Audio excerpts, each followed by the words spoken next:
What's good, YouTube? It's your boy Ghost. I'm coming to you from inside my truck.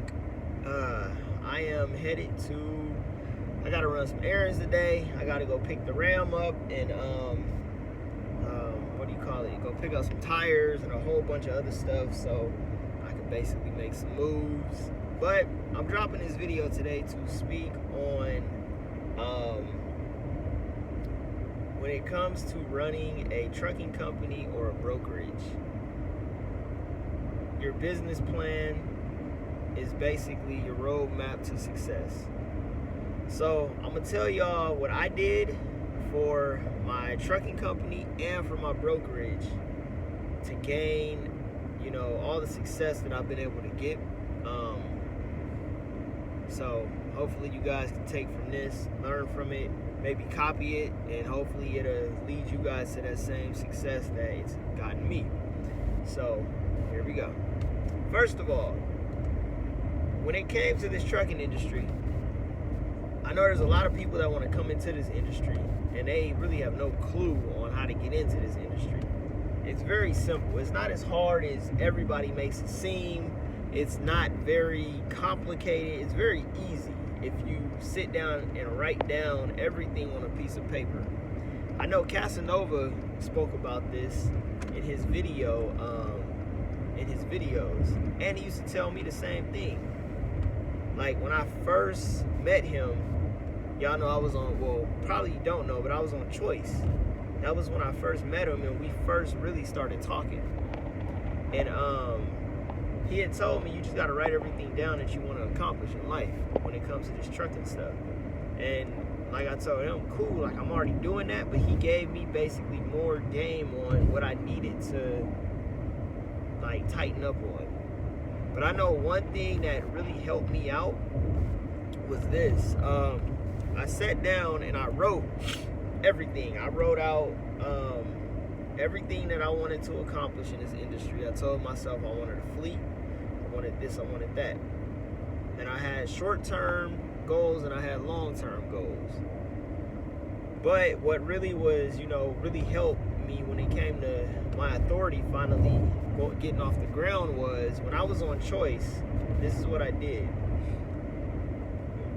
The whole time I was there, I kept Excel spreadsheets of all my moves and everything that, I was doing. And every single load that I ran, like I ran California to California, California to Nevada, California to Arizona, California to Texas, California to Georgia, California to Florida. So what I did was every load that I booked and every load that I ran, I had my ex-wife put it on an Excel spreadsheet. So every load that was booked, she had access to the board. She would basically write down and throw it on the spreadsheet. So every quarter I looked at every load that I ran and it told me the load I ran, the pickup point and the destination and how much it paid. So from that being said, I just looked at the averages for each lane, how much each lane was paying that I like running, and I'm like, okay, cool. I kept all that and I saved it, and I just kept it for later dates so then I could really analyze it. Now when it came to interstate, I didn't do it. It wasn't as calculated as it was with Snyder because I didn't have that help at home. But I knew exactly what Snyder was paying versus what Interstate was paying on the same lanes. And I just narrowed it down. I knew Interstate really didn't run back east too much. And when they did, the rates sucked compared to what Snyder was paying. So I narrowed it down to like, okay, boom. I'm just gonna run California, Arizona, California, Nevada, California to Southern California to Northern California, California to Texas, either Dallas or Houston. I just narrowed it down to just like the 11 Western, and then Oregon and Washington and all that. So then from there, from Interstate, I compared Interstate to Snyder, their averages, and I'm like, okay, cool. These are the same lanes. This is how much the difference that they're paying. And I'm like, all right, perfect. So now I know, what these prices are. So then when it came to running my own authority, it was the same thing. Now I took Snyder averages versus Interstate averages. Now I know what my bottom line is that I'm going to run to go from California to Arizona. This is the lowest that I'll go because I did it when I was at Snyder. I did it when I was at Interstate. So I was like, okay, perfect, cool. And then I realized it was like double the amount of money under my own authority. But like I told myself in my mind, I kept it at what I saw from previous, carriers that I ran for. And because I had built my budget, I built everything off of Snyder's logic and Snyder's way of doing, running my trucks. So now, I didn't have a lease or anything, but I still kept that Snyder logic that this is how I want to run. These are the lanes that I want to run in. So then that's what kept me afloat when it came to, I realized as long as I gross $4,000 a week, I can bring home at the minimum $1,500 or more, just depending on how much fuel I use. So that was the logic I went for. Because like I said, my round trips from Snyder was from California to Arizona. My round trips were like $1,000. It was the same with Interstate. So I'm like, okay, cool. But once I got under my own authority, I was damn near doing almost $2,000 a round trip. So I was like, perfect, cool. I really don't have to work that hard, but at least, I get a little extra off of everything. And this is all gonna make sense at the very end because it's gonna tie into even now. So I knew how all that worked, and I was like, okay, great, perfect. I got my logic, I got my little formula, and my little business plan is set. I know exactly what I need to do. So then when it came to running my brokerage, I told myself, okay, these are the lanes I want. This is how much these carriers are running these lanes for. So I told myself, having my own brokerage, this is what I'm going to tap into. I'm going to tap into FedEx, the U.S. Mail, and I'm also going to tap into a meat or produce company, or both. So that's what my brokerage went after. And like I told myself, this is how I'm going to do it. This is what I want. Because when I was at FedEx, I built a relationship with people. And then they hooked me up, got me into the lanes and stuff that I wanted. And then, I rubbed shoulders with, some pretty cool people that, really sent me over the top with the post office. And even though all that got messed up because of drivers, it was still the fact that, this is exactly what I wanted because I knew that's where all the consistent money was going to be as a broker. I knew if I go after carriers, like mega carriers, people with 10 or more trucks, I could really, push my way through the whole brokerage process. And then I knew, okay, if I got trailers that my brokerage owns, I can drop and hook. So then I can do power only with people with big fleets that don't have enough trailers. So I was able to accomplish that. And with that being said, you put all that together and everything, like I said, I went after the fleet owners, big fleet owners. I just started reaching out, talking to people.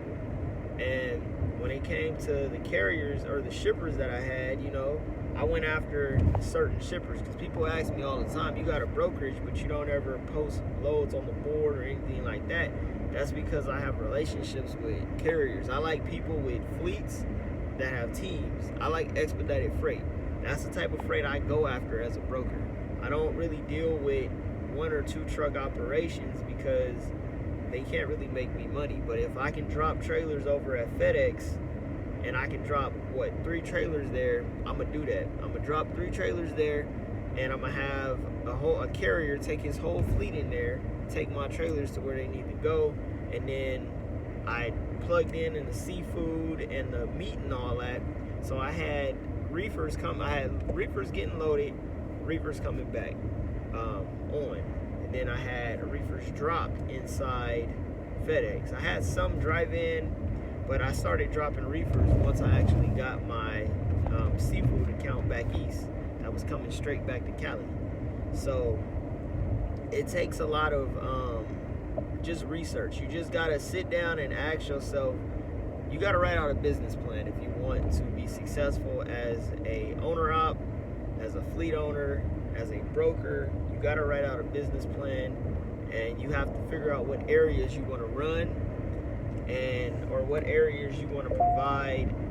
And then the shippers, when it comes to gaining shippers, I'm gonna make another video, but there's websites that you can basically